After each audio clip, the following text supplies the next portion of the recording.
Hello and welcome to Dateline New Haven. I'm your host, Paul Bass, inviting you to look behind the headlines on the stories that make our community tick. Well, today's an edition of Headlines and Basslines. Some of the headlines you see, mostly, not all, in New Haven Independent. And then, so the story behind that interspersed with music by local and local adjacent recording artists. Those are the Basslines, folks. But now there's a bass in the story. Well, obviously, the big story in the world does spill over often to how we're thinking about life in New Haven, and that's the war going on now with Israel and Hamas in the Middle East. Boy, is it wretched. You know, you don't look for us in the local scene to figure out policy by foreign nations or the history that is so deep on both sides. It's just agony right now.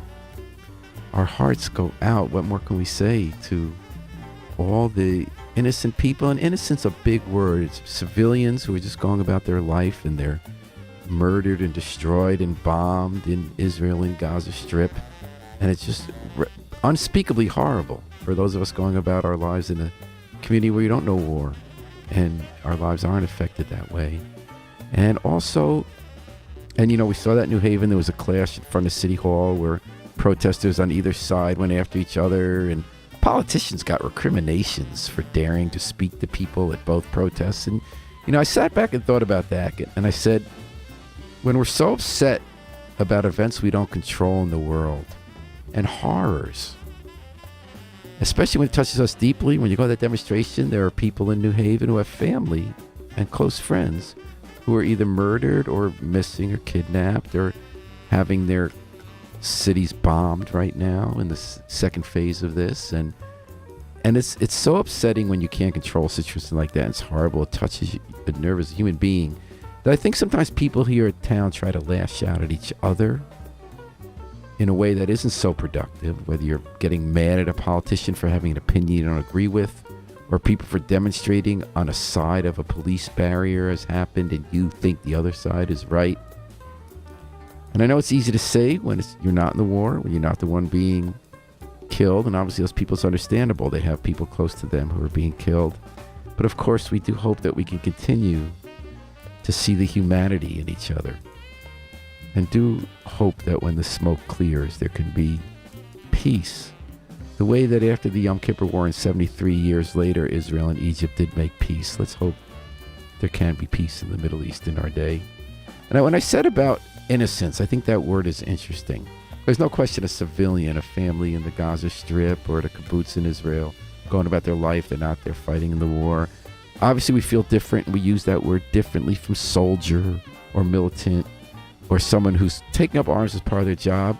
I would argue that we feel so badly as well for the people who are taking up the arms as well, the soldiers. Think about, there are many of them in our families or people we know who are in armies or groups fighting for what they believe is their national interest and against people they identify as their enemy. And it's just as much a loss of life when they are killed too. And there's a third level to that, the soldiers who don't get killed. And that's the next song I was going to play from Slade Cleave. I say local adjacent because sometimes there are people who aren't from New Haven, but we get to hear them in New Haven. And when this song came out a few years ago by Slade Cleave, a traveling folk singer-songwriter, he was talking about veterans of the Iraq War years after it was over, and how the traumatized soldiers who are enlisted to do the dirty work of the inhumane acts sometimes, or what they witnessed, they're never the same. Their lives are never the same. Many don't recover, some do, especially with modern warfare when they aren't even quite sure of the mission, and when deep down you do see the humanity of the people on the other side, as hard as you try not to. So my heart goes out to everybody touched directly or indirectly by the horrible events in the Middle East right now, and more broadly for the people who are going to make it through and need to continue with life.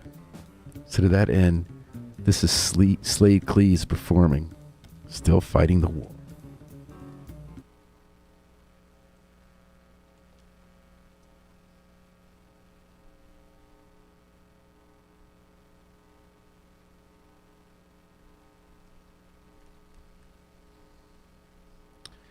Okay, so I guess for whatever reason, our CD player is not working today.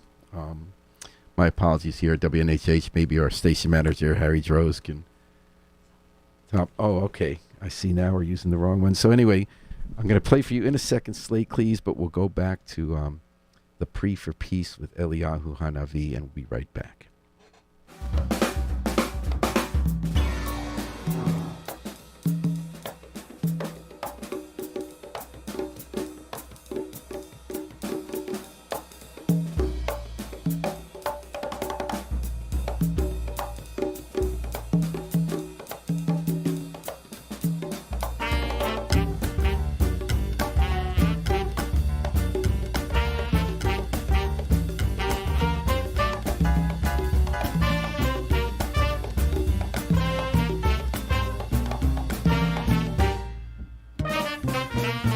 Okay, take two. Luckily, when you're in radio and you make mistakes, it doesn't kill anybody. And we're going to go back now to Slade Cleese playing Still Fighting That War. Hard times coming home now. Can't get your feet on the ground. Got some issues and no one wants you around. Barely sleeping and you can't get through to VA on the phone. No one's hiring and no one wants to give you a loan. And everyone else is carrying on just like they've always done before. You've been home for a couple of years now, buddy, but you're still fighting the war.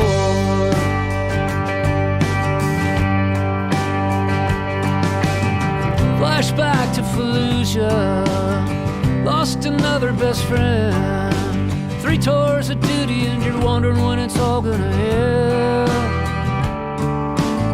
Bodies broken and bones shattered, blood and dust in your mouth. Getting weary but you're running with the few and the proud. Sometimes you wonder why you went, you never wonder what you stayed on for. You've been home for a couple of years now, buddy, but you're still fighting the war. Men go off to war for 100 reasons. Why they all come home with the same demons. Some you can keep at bay for a while, some will pin you to the floor. You've been home for a couple of years now, buddy, but you're still fighting the war.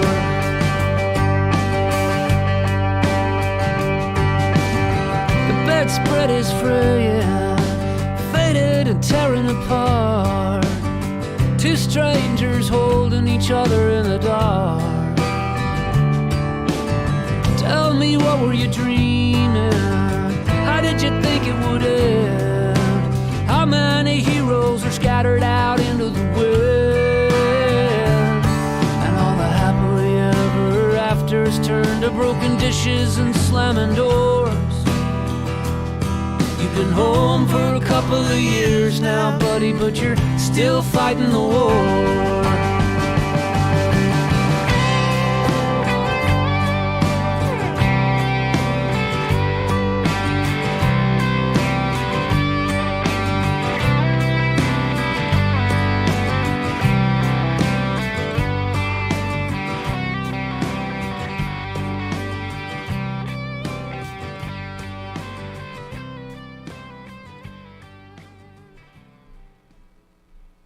Oh, Slade Cleese, still fighting.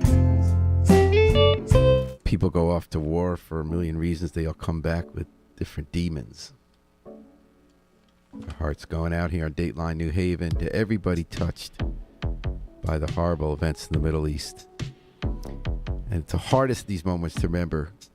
We're one human race. We're one people. We do need to love and care for each other in the end. Hoping we can get there. Dateline New Haven, headlines and baselines. Sorry about the screw up there with the CD player. Another headline these days is at the Days Inn Hotel. And by the way, that's Grits King in the background, New Haven musician with his Saving Time. There's a new approach to homelessness that emerged in many cities, including New Haven, out of the pandemic. Because in the pandemic, people weren't booking hotel rooms, motel rooms. Governments like New Haven were putting homeless people up in those hotel rooms, having social services on site. These are people who aren't ready or there aren't room for them at either traditional shelters or what we call supportive housing, where you have longer range rental and on site you have all this help for drug services or employment counseling or health care. And it worked.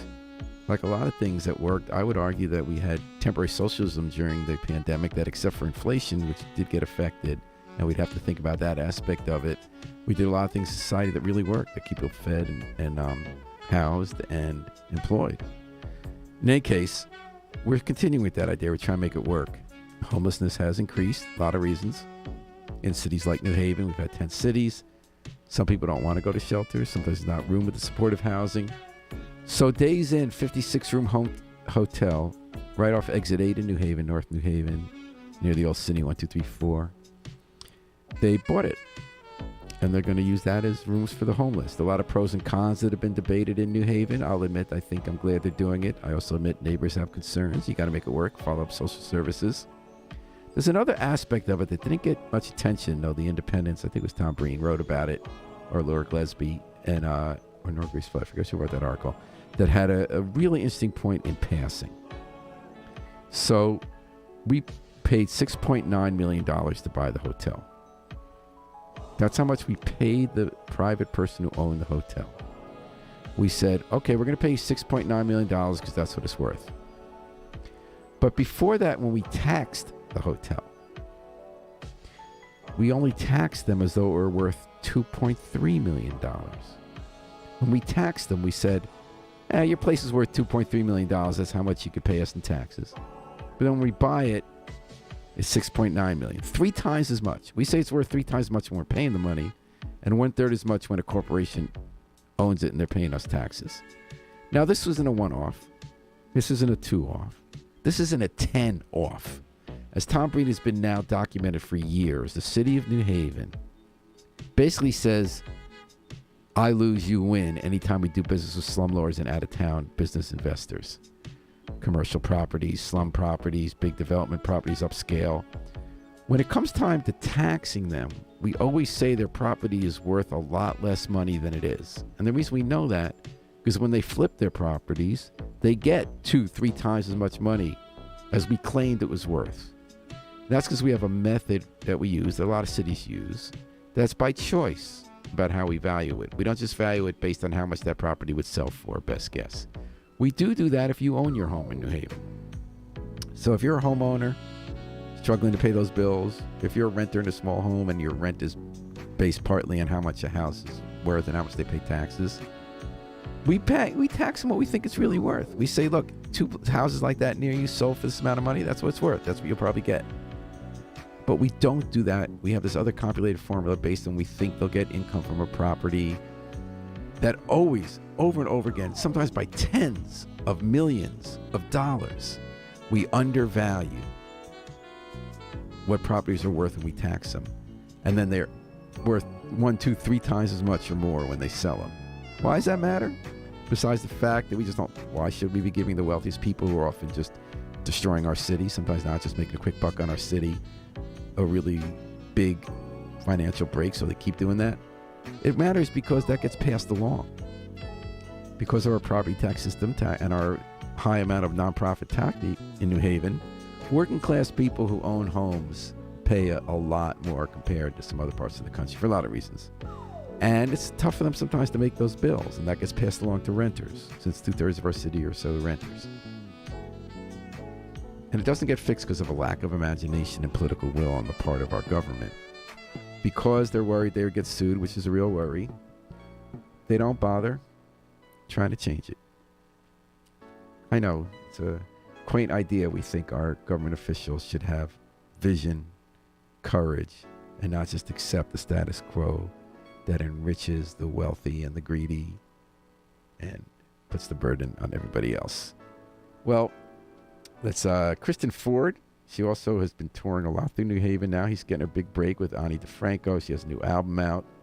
And she came on New Haven a few weeks ago to preview her new song, which was called Walking in a in a White Man's Dream. And here's Kristen playing it on WNHH.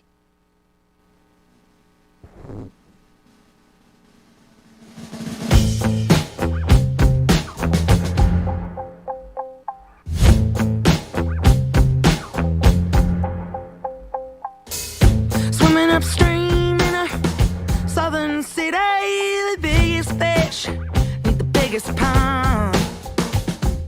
Ladies get invited to the good old boys party if it's low cut, D cup, platinum blonde. I don't sing much about boats. I never even owned a truck. Neither I know taillights, deadlines, loading down late nights, cruising the country with the 18-wheelers. Sometimes I wish I was a boy, so I could be the all-American they wanted. 'Cause I can write, I can play, I can sing. I'm a girl sleepwalking in a white man's dream. I'm a girl sleepwalking in some white man's dream.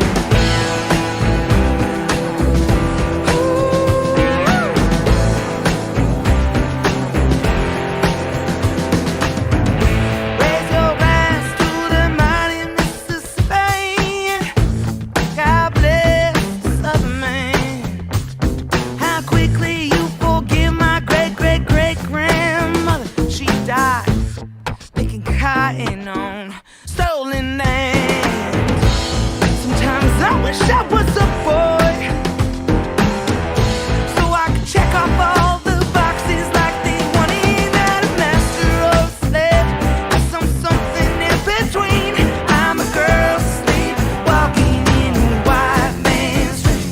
I'm a girl sleepwalking in some white man's dream.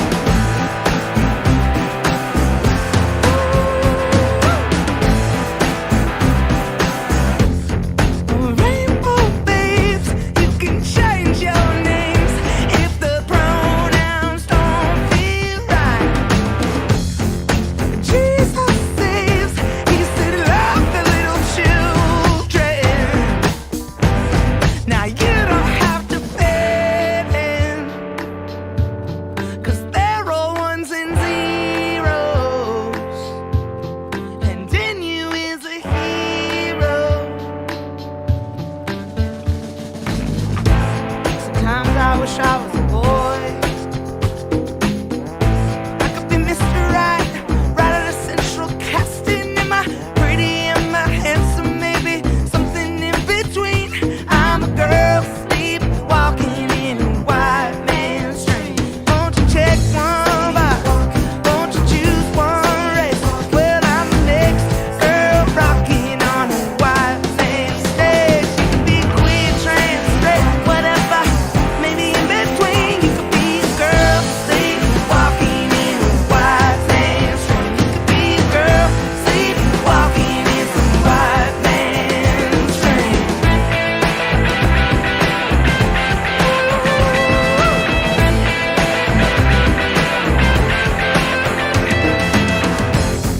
Change is a shifty thing. Beautiful thing. Songbirds, you gotta sing. Tweet, tweet, tweet, tweet, tweet, tweet. Ooh, someday she's gonna rise. Oh yeah, she's gonna shine.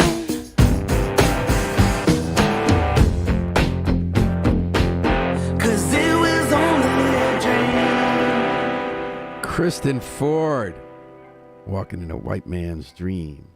Her new single, co-produced by Ani DeFranco. Big break for her. We watched her all the years come through Cafe 9. I always thought she was the best of the sort of singer-songwriters emerging multi-genre. She does a great kind of looping one-woman band thing. So excited about her success. Recommend that song very much.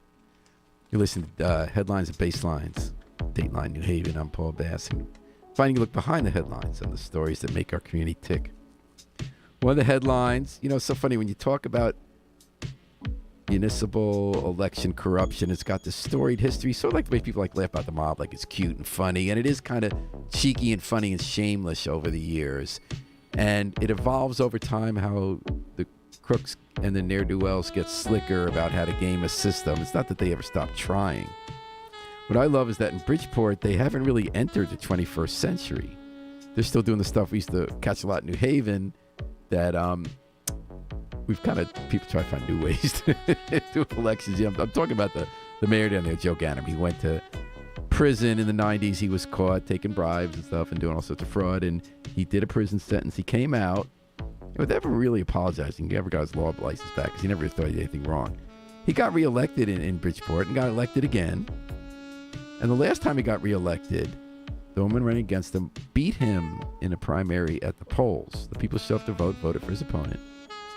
But in Bridgeport, a lot more people vote absentee ballot than they do in other cities. And that was the old way you kind of cheated, by having someone go around, and they call it ballot harvesting, collect a whole bunch from people, either fill it out themselves or kind of pressure the person while they're there and then submit it. And that's illegal, slam dunk illegal.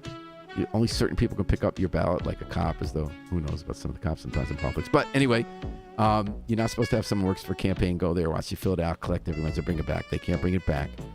So in 4 years ago, the candidate running against Joe Ganim said, well, they did all that fake absentee ballot. That's how he won it. They cheated.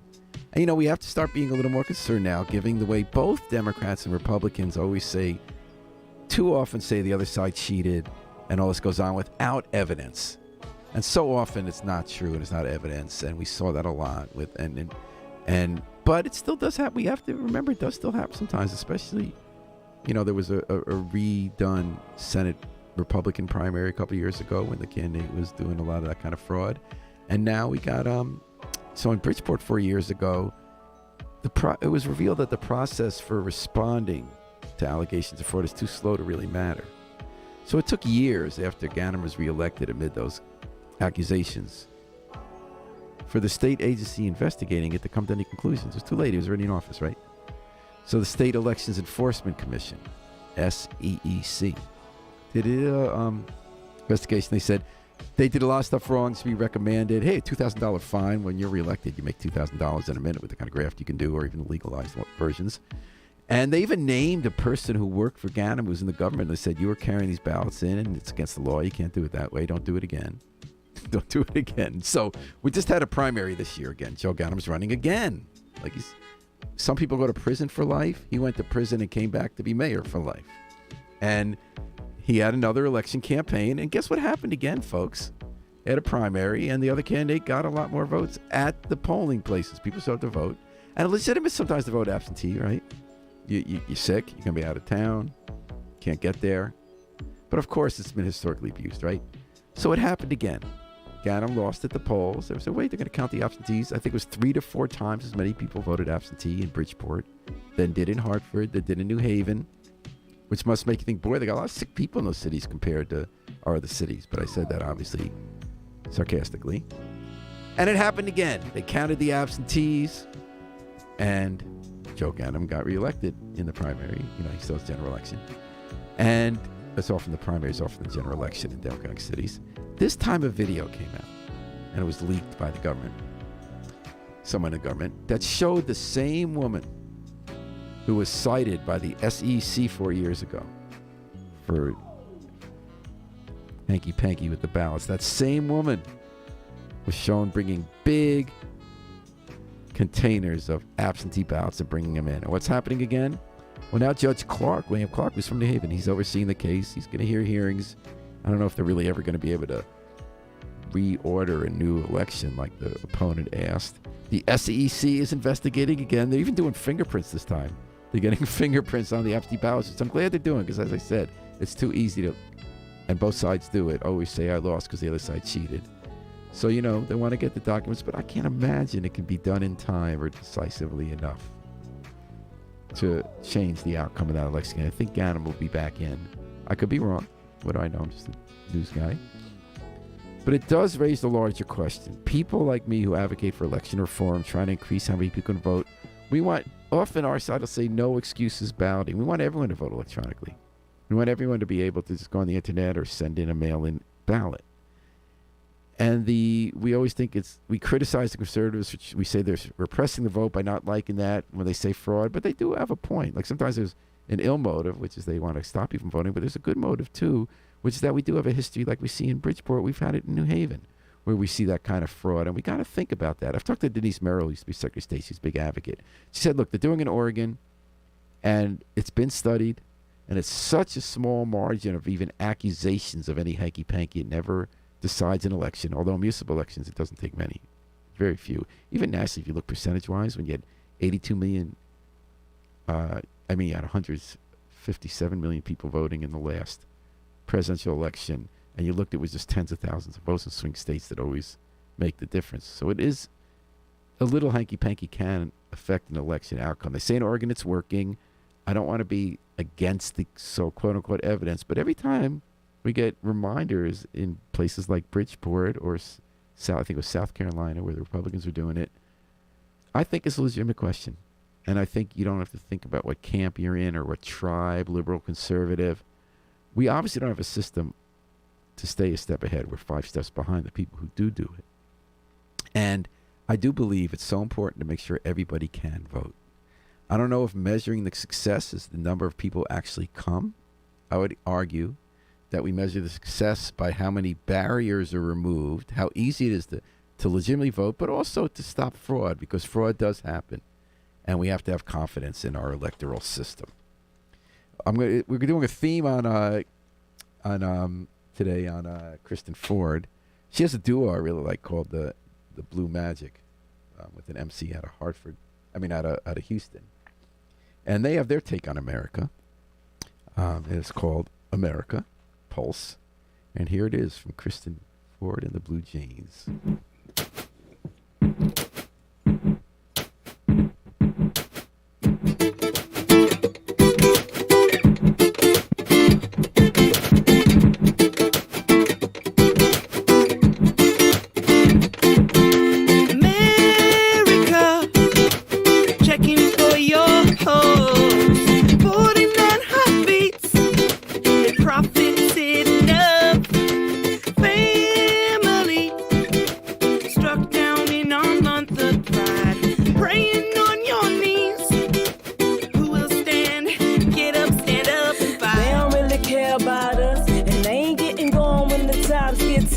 And they ain't trying to shine all the diamonds in the rough. I think it's time to take a stand. Enough is enough. Call they bluff, cause I don't think you really understand. If we come together, we don't have to blame the man. Don't need no 40 acres, just give me the whole land. Diversion is created just to see you from the plan. Goddamn, I'm just trying to spit the knowledge, take notes. How you sink a ship when you're in the same boat? Try to hit a stroke, but we can't stay afloat. Something's out of order, but they swear it ain't broke. That's a joke, cause we ain't even got the same rights. And even if I get it, gotta put up a fight. And I ain't really saying that I got the answer key, cause really all I want is for my people to be free, to be free. The beat of my heart is crying L-O-V-E, cause I want all of my people to be free, to be free. The beat of my heart is crying L-O-V-E, cause I want all of my people to be free, to be free. America, checking for your hoes. 49 heartbeats, they profited enough. Family, struck down in our month of pride. Praying on your knees, who will stand? Get up, stand up and fight. Get up, act up and fight.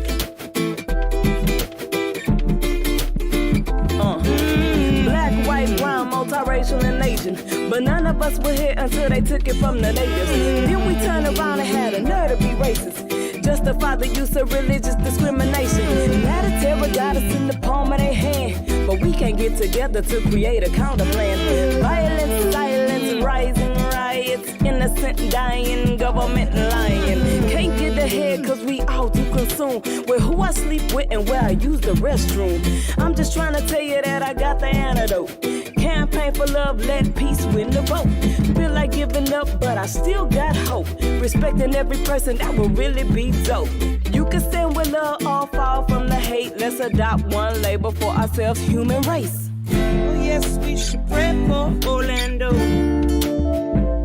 like we pray for Sandy Hook, San Bernardino. Or stop going to the movies and stop going to the club. Even kindergartners should be carrying a gun. Stonewall was a riot after prayers were not enough. So won't you stand up? Won't you stand up? America, checking for your pulse. The beat of my heart is crying L-O-V-E, cause I want all of my people to be free, to be free. The beat of my heart is crying L-O-V-E, cause I want all of my people to be free, to be free. Now what we want, peace, and who is us? We. So just let us be and live in harmony. Now what we want, peace, and who is us? We. So just let us be and live in harmony.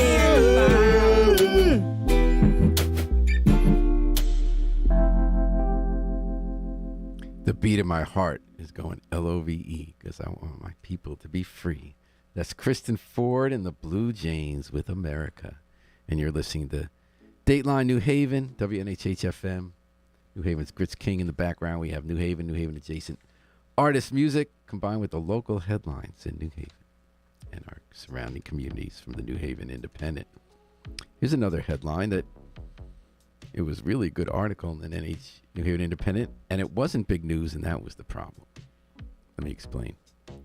The news that the federal gave us some money to try to address the digital divide, meaning who gets to have access to fast internet so that they can have the same opportunities, educational, business, research everybody else has. For New Haven, since the mid-aughts, I think as early as 2014, 15, was considering doing what communities in North Carolina, Tennessee have done, which is to have a municipal broadband company, a municipal company get fiber optic fast internet service. Sort of the way that you can have municipally owned utilities, right? It's like utility like in Wallingford. It's a very conservative city, but forever it's had this municipally owned electric company that gets you better service, doesn't go down the storms, and charges less because it's not a greedy private company getting monopoly or oligopoly by its captive government regulators. So the plan stopped and started. We had state help under the Harbor administration. It got torpedoed at the Board of Alders. I'm told, I can't prove it, that we had pro-labor alders, and the Frontier Company was trying to keep its cable and phone monopolies, was using its political influence to stop us from doing what was good for our community by getting that plan passed so they could protect their profits. The business floundered anyway. And then the local administration picked it up, and then they gave up. They said, instead of spending all that money, we got some company now that's putting in fiber optic internet access around town. Of course, they're going to the wealthier neighborhoods first, middle-class neighborhoods, and let the market do it. And they're getting all this FCC money, $250,000, just to get the word out and give a subsidy for some low-income folks, mostly get the word out. Hey, you can sign up for internet these other companies. Now, I do see both sides of this question, because the private market has upped its game with fiber optic. Because in a lot of states, there was a conspiracy, and this is one of the conspiracies that was true because it was out in the open, that lobbyists from the cable companies and the legacy telecoms united to use their influence with legislators to ban communities doing like what they did in Chattanooga, Tennessee, and in rural North Carolina. And they were so successful when they started their own fiber companies because they didn't want the competition, but it was bad for the public, and they used government power in the name of the public to screw the public. But now that they're doing more of the fiber and just broadband access in their communities, people in government say, there's a limited amount of money. It's hugely expensive to build these operations if you think you're going to get the money back better. So why not in that case? Just point people there. I could see that. I would say it's a failure of vision for thinking big, but I definitely see the argument. You can't do so many projects at once. You got your priorities. Government doesn't always do it better, but they also never keep watch on private companies. They give them permission to corner a market at the expense of the everyday consumer. But anyway, I have zero confidence that they're going to get the word out because we stink at getting the word out. It's hard, okay? It's hard to get the word out. But I remember during the pandemic, we had all these summer programs, big, pamphlet put out, great motives on the part of government. They had so many programs. They put a booklet, earnest, great people. They had a press conference. Of course, look at us through those programs. And then we had a reporter at a management team meeting in the Hill, which, community management team are the people most involved, government, easiest to reach. They had no idea of a single thing their kid could do that summer. They were not reached by that basic communication plan. Again, it's hard. It's hard to get the word out these days. Not one single way where everybody will see it. But we stink at it, okay? And I'm not confident that they'll get some contract for some person with $250,000 that's going to get all some people in debt. And further, let's say they do sign up with these greedy companies that try to corner the market and have their friends in government help them do it. I'm not convinced that once they suck you in, they get that subsidy. Are they just going to raise the price overall with the subsidy? $30 a month is supposed to going to help a low-income person get it. They're just going to add $30 to the package so everybody else will pay more. And they get that subsidy and do squat. Or are they actually going to give? A lot of times you get introductory offers. And it gets people in, but then they raise it down the road. Not buying it, folks, sorry. But I am buying the Midnight Strangers. They're a teen band out of New Haven, rock band. They have a new album. This is not their new album. This is from this Like Magic from the previous album. The Midnight Strangers, Westville's own, playing Like Magic.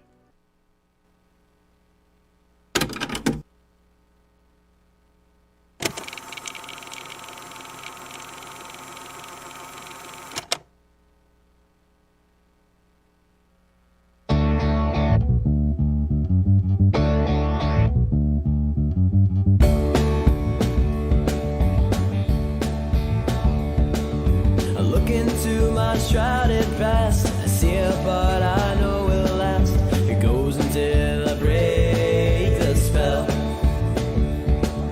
I think of all the things I've said. I should have left them in my head. They creep and they crawl back to me. Hey, Mr. Magic Man, won't you lend me a helping hand?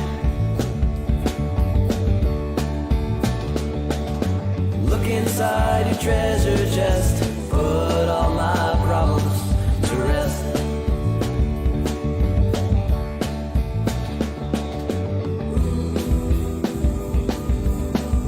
Stars are far away.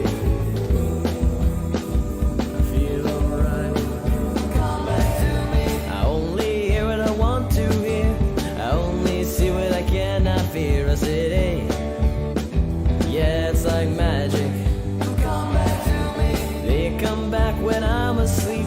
The wizard man gives me peace. Is it a? Yeah, it's like magic. Come back to me.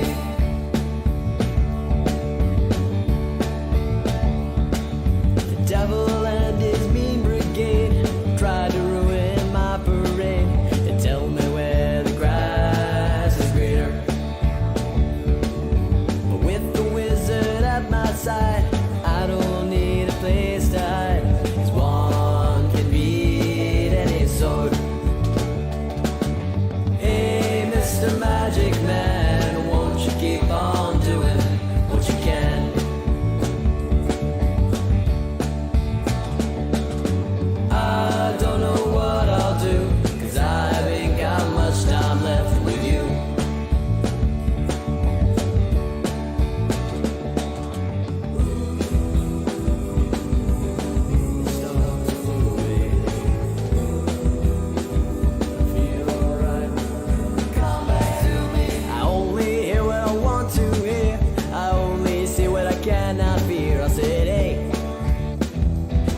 Like magic, come back to me.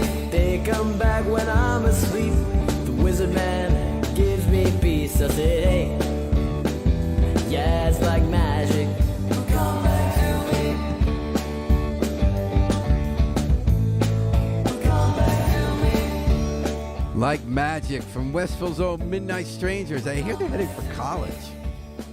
So I don't know if the band's going to keep together. They did do another CD recently, which I hope we'll be getting to play. You're listening to Headlines and Basslines on Dateline New Haven, WNHH-FM, your home for community radio. Grits Kings in the background, as always, and we're running down the headlines. Well, I got to admit, I'm going to pretend I'm excited about this. I'm not even remotely excited about this. But the Taylor Swift movie is out Friday. You can go to your movie theater and pay 19-something bucks to watch the concert you didn't get to pay $9,450 to go to. And everyone's excited. So in New Haven, of course, people bought tickets in advance to go to our own Bowtie Cinema to see it on October 13th, which is Friday. One problem. Bowtie Cinemas announced they're closing October 12th. Hope they got their money back. And that's so that big cultural moment, which I do respect. It means so much to a lot of people, even if it doesn't for me. I was hoping to get to Stop Making Sense. Didn't quite make it because they were playing that at Bowtie. It's gone, and that kind of moment is gone now in New Haven. The moment of going to see a movie in person on a big screen, which you experience differently out in public, where you kind of see folks before and after. And, I don't want to be one of those old fogies who say everything's terrible because things change, because there are all sorts of great things we do that we didn't used to do that are fun, and great ways to create art and movies and stories and streaming and all that. But it's still an important moment that passes. Yeah, there's a porno theater inside that like 5 people slink into the side of town, and I don't think it's going to be there much longer. The real kind of momish movie theater left is gone. Despite Taylor Swift, you're going to have to go to the suburbs to see that. And while my heart doesn't go out about the Taylor Swift thing, because other people will be able to see it if they want to go into debt to be part of the Swift mob. And a year has passed in New Haven. Again, I don't think I have to mourn it. Change is good, or sometimes it's just change. But going to the picture show, that is definitely a different phenomenon. So I'm going to, in that honor, I'm going to play John Prine's song from his album The Missing Year called Picture Show, remembering another era that is now playing.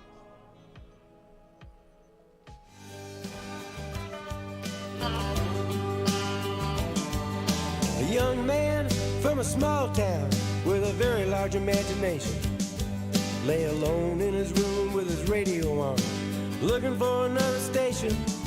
And when the static from the mouthpiece gave way to the sound below, James Dean went out to Hollywood and put his picture in a picture show. James Dean went out to Hollywood and put his picture in a picture show. And it's, oh, Daddy, get off of your knees. Mama, why'd you have to go? Your darling Jim is out on a limb. I put my picture in a picture show. Oh, oh, my picture in a picture show. Hamburgers, cheeseburgers, Wilbur and Orville Wright, John Garfield in the afternoon, Montgomery Clift at night. And when the static hit the mouthpiece, it gave way to the sound below. James Dean went out to Hollywood and put his picture in a picture show. And it's, oh, Daddy, get off of your knees. Mama, why'd you have to go? Your darling Jim is out on a limb. Put my picture in a picture show. Whoa, whoa, my picture in a picture show.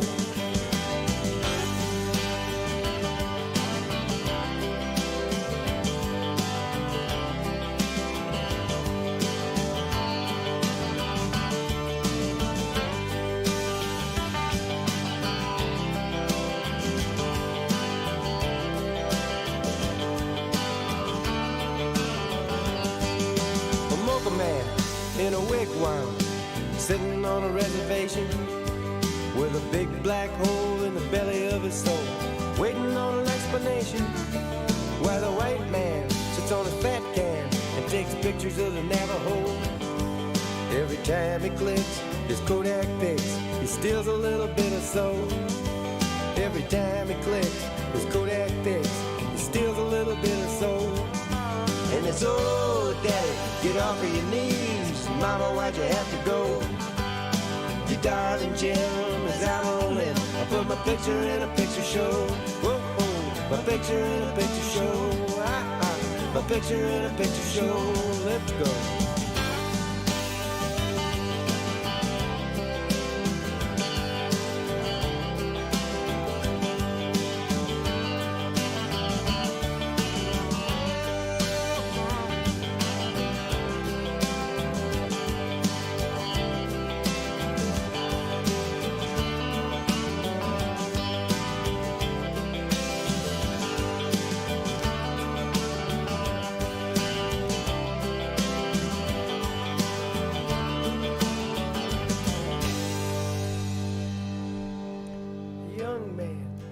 small town with a very large imagination. The picture show. James Dean went off to Hollywood, put his picture in a picture show. That was John Prine. That's David Sasso in the background. Shalom Aleichem from the album Heat. Previewed here before it came out a few months ago on Dateline New Haven with Friday night traditional songs rethought in bluegrass format. Thanks for joining me on Dateline Headlines and Basslines. One last headline I wanted to get to. Maybe I'll switch it to one of his songs there from the album. About 2 weeks ago, we inaugurated a new stop on the Freedom Trail. Connecticut has a Freedom Trail about its civil rights history going through New Haven. There are already a bunch of stops here in New Haven, including the Cinque Amistad Captive Slave Ship Rebellion statue at City Hall. The new one's at the Armory. It's a little bit of an odd choice because the Armory was picked because of its connection to the 1970 Black Panthers trial in New Haven and the big demonstration about over whether a black revolutionary can get a fair trial in New Haven. It stemmed from the torture murder of a Black Panther suspected informant on Orchard Street. Turned out he wasn't an informant. The people who did the crime, the murder, went to prison, but then the FBI, under its COINTELPRO program, was trying to get rid, in conjunction with local red squads and police departments, get rid of the leaders of the National Party. So without evidence, they put the leaders of trial, Bobby Seale of the party and Erica Huggins, on trial, looking for the death penalty, conspiracy. People descended on New Haven, threatened to blow it up. They closed, shut down all the stores, had a big rally on the Green. National Guard was told they wouldn't get in trouble if they shot anyone dead, which they did do 3 days later at Kent State. But here in New Haven, we managed to keep the peace. By day, the Black Panthers, black students at Yale, community people, the police, Yale officials were all denouncing each other, thwarting each other. Illegal wiretapping was going on, speeches. But then at night, they were secretly planning how to thwart the next administration, wanting a bloodbath in New Haven to make a point, to try to strengthen its emerging base among people who hated people of color or activists or hippies. And so we emerged from that. A stronger city, I'd say, even though it was painful. And I think we could do that again today. So the first stop is the Armory, remembering that. That's where the National Guard people gathered and got their grenades and other weapons and went out in tanks into the streets of New Haven. Yeah, that was a wild time. They're going to have a mini trail within a trail, eventually, they said, where they're going to actually go to the housing development, used to be co-op housing on Orchard Street, where that murder took place in torture. Go down to the Green and the courthouse where the trial took place and the demonstrations. Then the Project Moore. That's the prison reentry program in New Haven. It was turned into a national model by one of the people who pulled the trigger that day. Warren Kimbrough was from New Haven. It was wrong what he did. He did his time, got let out as a model prisoner, and then the same system that imprisoned him, the Connecticut Department of Correction, gave him millions of dollars to turn Project Moore into a place where people coming out of prison could turn around their lives the way Warren did and be productive citizens. So, you know, there's so much pain in our world every day, so much conflict, so many tough issues we generally have to work out about how do we inhabit the third rock of the sun together and live to see another day and see the best in each other rather than the worst. You know, we start out the show talking about the horrible events in the Middle East and our hope that we can have peace and freedom and live together. And in the meantime, try not to fight among each other about the horrible events that are happening and pray for everybody on all sides of the conflict to have a better life and to have peace. Thanks for listening today. We're going to take it out with the Afro-Semitic Experience performing I Wish I Knew How It'd Feel to Be Free from the group CD, A Plea for Peace. This is Paul Bass inviting you to fly free with us all day, all night, and all weekend long on WNHH FM, New Haven's home for community radio.